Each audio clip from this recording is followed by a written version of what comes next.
वाले मामले में 2 हिंदू गैर मुस्लिम मेंबर हो, इससे आप खुश हैं? क्या ये सुझाव आपने नहीं दिया? माननीय मुख्यमंत्री श्री नीतीश कुमार जी अल्पसंख्यक समाज के हितों की रक्षा करते रहे हैं और आगे भी करते रहेंगे। कोई बात हो जाएगी सवाल का जवाब दीजिए।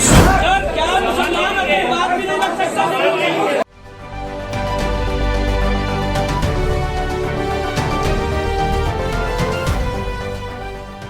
वक्फ बिल संसद से पारित होने के बाद नीतीश कुमार के पार्टी जदयू में मचे घमासान पर पार्टी ने संशय दूर किया है। जदयू के अल्पसंख्यक प्रकोष्ठ ने कहा कि वक्फ बिल पर नीतीश कुमार के 5 शर्त माने गए हैं, तब जाकर पार्टी ने इसे समर्थन दिया।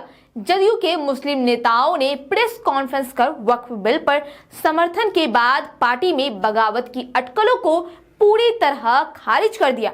हालांकि इस प्रेस कॉन्फ्रेंस में कुछ नेता बीच से ही उठकर चले गए, लेकिन सिर्फ अपनी बातों को रख और पत्रकारों के सवाल का जवाब नहीं देने पर पत्रकार भी इन नेताओं को भला कहां छोड़ने वाले थे।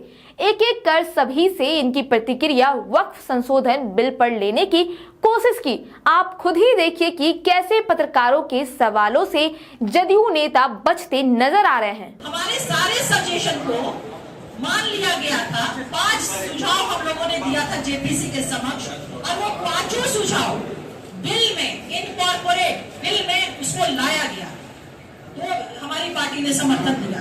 पहला जो हमारा सुझाव था, जमीन राज्य का मामला है, लैंड स्टेट मैटर है, और इसलिए कानून में भी ये प्राथमिकता बरकरार रहेगी। अब सोचिए कि जिस राज्य का, जिस प्रांत का, जिस बिहार के माननीय मुख्यमंत्री श्री नीतीश कुमार जी मुख्यमंत्री हैं, वहां पर जमीन को लेकर के जिस तरह से बातें उड़ाई जा रही है, कही जा रही है, भ्रम पैदा किया जा रहा है, कहीं कोई इस तरह की बातें हो सकती है क्या?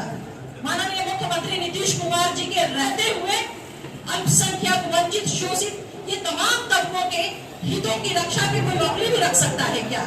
जिसका निगहबान, जिसकी रक्षा सुरक्षा माननीय मुख्यमंत्री नीतीश कुमार जी स्वयं कर रहे हैं। दूसरा हमारा सजेशन था कि यह कानून पूर्व प्रभावी नहीं हो, यानी कि रेट्रोस्पेक्टिव वे में ना होकर के प्रोस्पेक्टिव वे में ये प्रभावी होगा।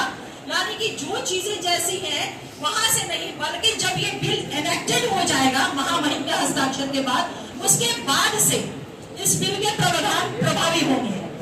तीसरा सुझाव हमारा जो था सजेशन, वह कि अगर वक्फ की कोई संपत्ति रजिस्टर अगर नहीं है, लेकिन उस पर अगर कोई धार्मिक भवन जैसे कि मस्जिद हो गया, दरगाह हो गया, ईदगाह है, कब्रिस्तान है, जिसे आप लोग सुनते होंगे कि लोग जो चिंताएं व्यक्त कर रहे हैं, भ्रम फैला रहे हैं कि सब जो है वो बर्बाद कर ली जाएगी, हमारा सब खत्म हो जाएगा।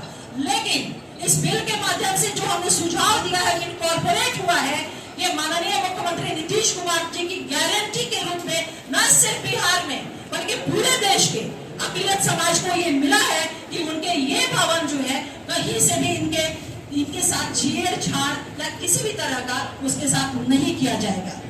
चौथा हमारा सजेशन रहा है, जो इनकॉर्पोरेट हुआ है, जिसको माना गया है, वक्फ संपत्ति से जुड़े विवादों के निराकरण के लिए जिलाधिकारी से ऊपर के अधिकारी को अधिकृत किया जाए। इसको भी शामिल कर लिया गया है इस बिल में, जो हमने सुझाव दिया था।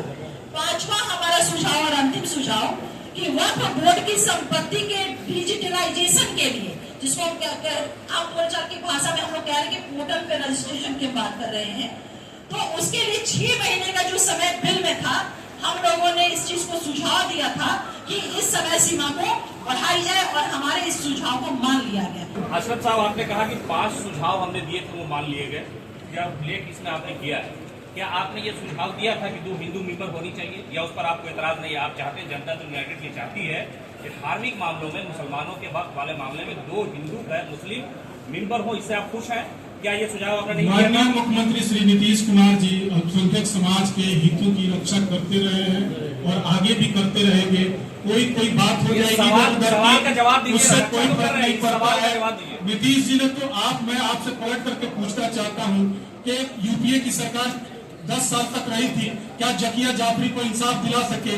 आप देखिए भागलपुर दंगे को क्या बिल्किस इंसाफ बानो दिला को भी नहीं सकेंगे? मिला। बिल्किस बानो को ये जवाब दीजिए। गुजरात में बिल्किस बानो के हथियारों को माला पहनाया नीतीश जा कुमार जी ने हुनर योजना चलाई। बिल्किस बानो के उन्होंने हथियारों को माला पहनाया जा रहा है आपकी BPSC सरकार के में। क्या बात माध्यम कर से रहे हैं आप? आपको डीएसपी बना रहे हैं, आप सारा कुछ बना रहे हैं, सवाल लीजिए सारा कल्याण का काम कर रहे हैं। सर, धन्यवाद। सर सवाल ये सर जो बोला ललन सिंह ने जो बोला कि वह कोर्ट जिस पर हाथ रख देगी वो हाथ उठाएगा और किसी का मतलब क्या है? आपको क्या यहाँ एजेंडा सेट करना है?